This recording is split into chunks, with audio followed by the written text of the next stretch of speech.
the round of 4 onwards. But seeing the matches we've seen today, I don't see how you can top that.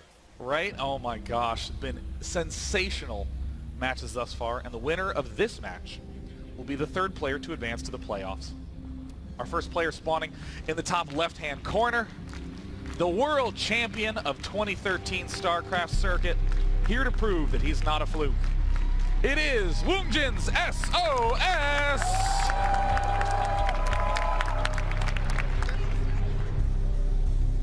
Versus his opponent, looking rather presidential in his booth, and with good reason, to the southeast position in the blue trunks playing Protoss. He is the boss toss. He is SKMC.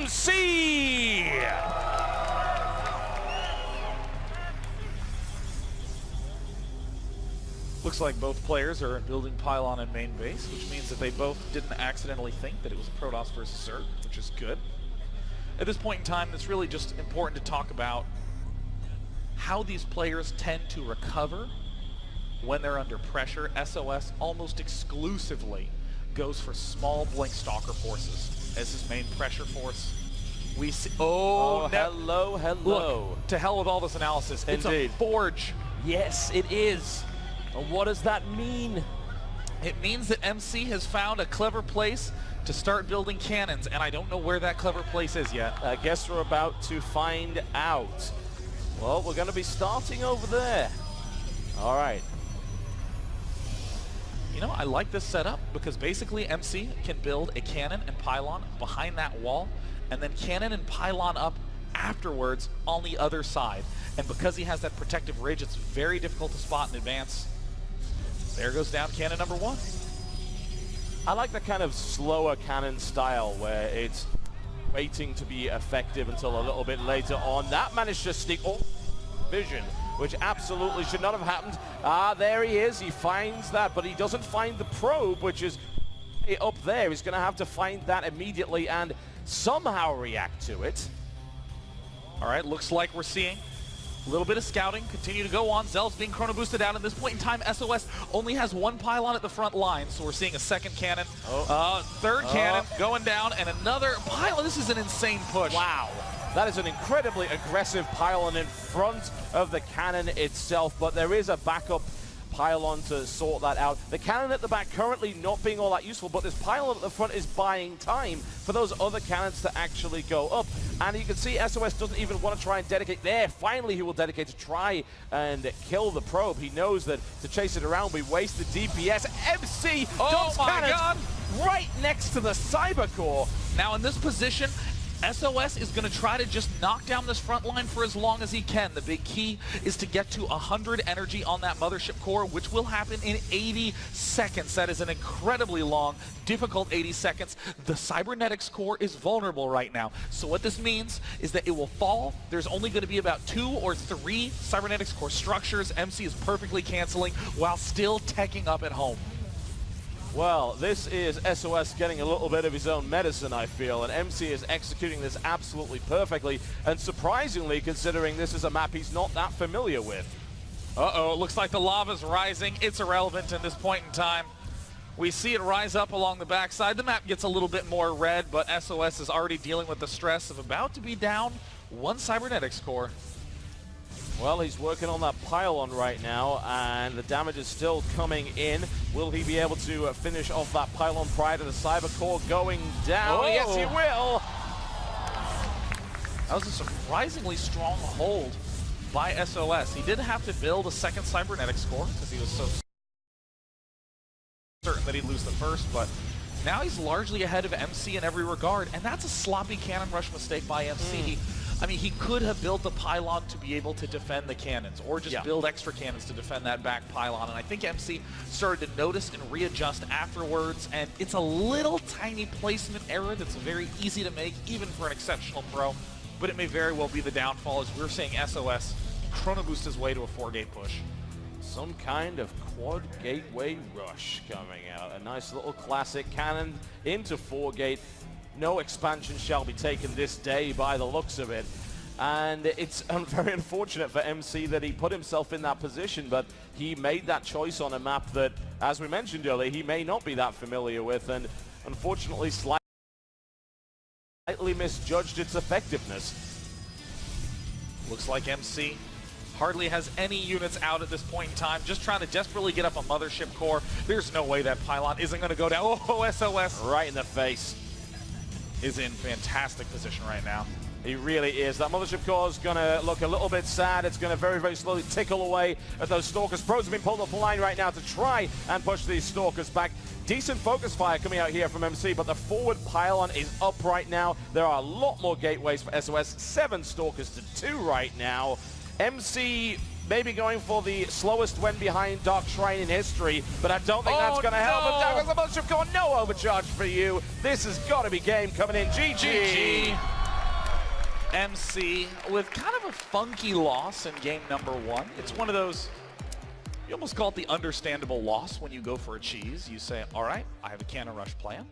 Well, it didn't work. No big deal. That's how cheese is supposed to work. Yeah. You either win easily or lose easily. And yeah. I think, though, the one thing that's going to be frustrating for MC is that that was very much his own error with the placement. Yes, it was. It started off quite nicely. It was relatively conservative at the start. It had a cannon on the lower ground to protect the building of the higher ground. He was able to actually sneak the probe past without it being seen. So he got the vision and placement absolutely right there. Put the forward sort of distractionary pylon with the 2 cannons behind, but then didn't have another supporting pylon to back that up. So as he was working on the cyber core, which unfortunately the lower cannon was very slightly out of range of, which would have completely changed the face of that if that were not the case, suddenly SOS realized, oh, I could just kill that. And then it's not going to shoot my cybercore anymore. And I think that was the first moment where we actually saw SOS relax, because he's looked so confident in all his games, doing every different tech choice possible and being pretty much fine with it. But in that series, we saw that he built a second cybernetics core, then researched warp gate from the wrong cybernetics core and chrono boosted the one that was building nothing. Yeah. And it's those little things where you can see the pressure that they're feeling through those just, I mean, they're very clear errors, but no one who's actually in the calm would make them. So MC does have the ability to shake up SOS's emotions in this game, clearly. Well, that's probably for the best, but I feel it would have worked an awful lot better if he'd actually won with it. So SOS might be feeling a little bit confident after that, saying, oh, right, well, that's the only trick you can pull out. You're going to have to try a little harder than that. Next map, Cloud Kingdom, the choice for MC. An unusual decision on a 2-player map, obviously hiding buildings, especially on a map like Cloud Kingdom where the scout between the bases is nowhere near the hiding locations. You can go proxy Oracle, proxy DT, you can even just do normal blink play as an extremely potent strategy on this map, but MC does tend to like robo play in PvP, so he could be going for a more modern, super quick Nexus. That is certainly a possibility. They are about ready. The countdown has now begun, folks. Will MC be able to bring this back to a 1-1 and take it to the match point? Or will SOS simply demolish yet another opponent in his path? We will find out who the real boss toss is as we go into Cloud Kingdom. I'm honestly concerned for MC's options in this position because SOS seems to both be very resilient, did the great counter with the very swift 4-gate answer to this. If you make a mistake, SOS is actually not going to let you go unpunished for long at all. Absolutely not. As soon as he realized what had happened, he immediately throws down 3 more gateways like, right, you've got about 45 seconds to live, so enjoy it while you can, because I'm about to bulldoze you. And I really think that, actually thinking about it a little bit more, that can potentially come back to haunt you, because very often when a player goes for a cannon rush, he'll be able to wall off his own ramp, have the defensive structures there, and you can't break it with a 4-gate. Yeah. So that map specifically did have the even entrance at the front where you don't have a high ground entrance trying to get into the main base. So that does help SOS a lot. But for instance, if MC did a cannon rush on Cloud Kingdom and then it failed, SOS would be in a terrible position if you tried to go for a 4-gate. So it's not just as easy as throwing it down, as I was saying earlier. There's a lot more nuance there, and SOS definitely aware of that.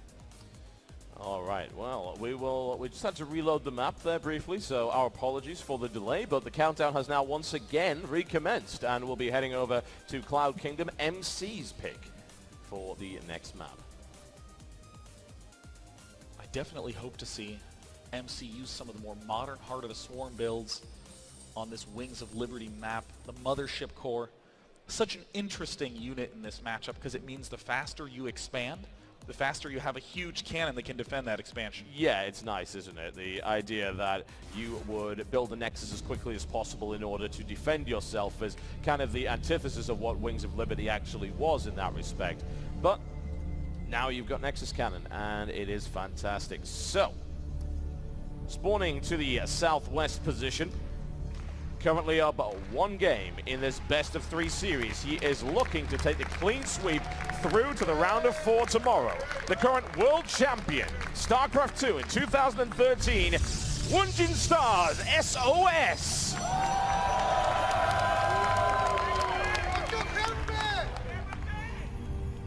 And his opponent, he might not have many of his earnings from the WCS, but he's still the #1 money-earning player of all time, and his specialty is weekend-long events. Can he put another win on this Battlegrounds? Let's find out. Cheer for SKMC!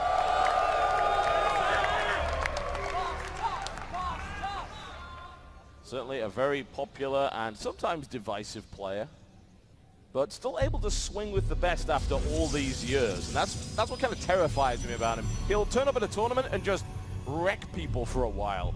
And it's like, you're doing that years ago and you're still doing that. That's a level of consistency that's very impressive. Yeah, I mean, the general trends that we see in the Protoss race are figuring out a clean composition to go for, and then one little trick that leads into that composition. So, oh, I found out that I can do really cool Immortal Colossus pushes. So I'm going to do a little bit of Warp Prism harass and then straight into that push. So what happens is most often Protosses are highly predictable. They do their one little play and then that's it. But MC has never even begun to think in that direction. He'll do one play and see if there's an opportunity for another. So we'll see him go Stargate, into Warp Prism drop, into double expand. Wild, crazy plays in all matchups, and his specialty is flooding with gateways for a big push. Well, we see some reasonably identical tech coming out to begin with, but a Zealot is being built by MC. You know, this is the sort of move that it can mean a couple of things. It can mean, hey, I want to attack right away, but also the Probe Scout is very specific for these players. They want to arrive when the other guy's Cybernetics core finishes, so sometimes you'll see the Zealot get canceled at the very end to save money for another gateway. Now we'll be having a couple more polls as you like to click buttons and interact with us and share your opinion, and you can of course do that over at redbull.com/battlegrounds. If you have a mobile device on you, then go to that website and click vote now, and you will be able to take part in whatever poll we are able to bring up for you. There'll be plenty more as we go through today and of course through day 2. Well, looks like, is that a pylon that was forgotten by MC?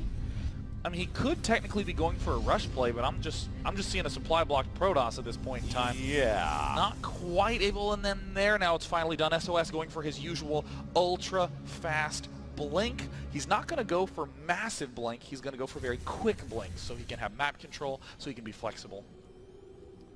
Sounds like a particularly good idea to me, especially on a map like this. Not a particularly big map, all things considered. A good map in general for Blink Stalkers. Now this is the smart move that we're going to see out of MC. He's going to fake a huge all-in here. Okay. Now he can do damage, but he's hoping to waste the force field. That's tremendous. Even though this shuts down the possibility of doing too much damage, that Stalker is very important.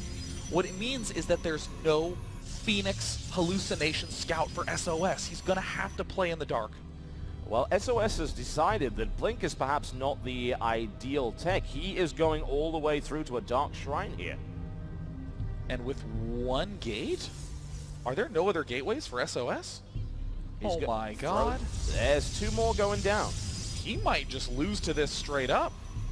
He actually could, which is strange considering what we just considered there, that this was not in fact designed to kill his opponent, and yet it could.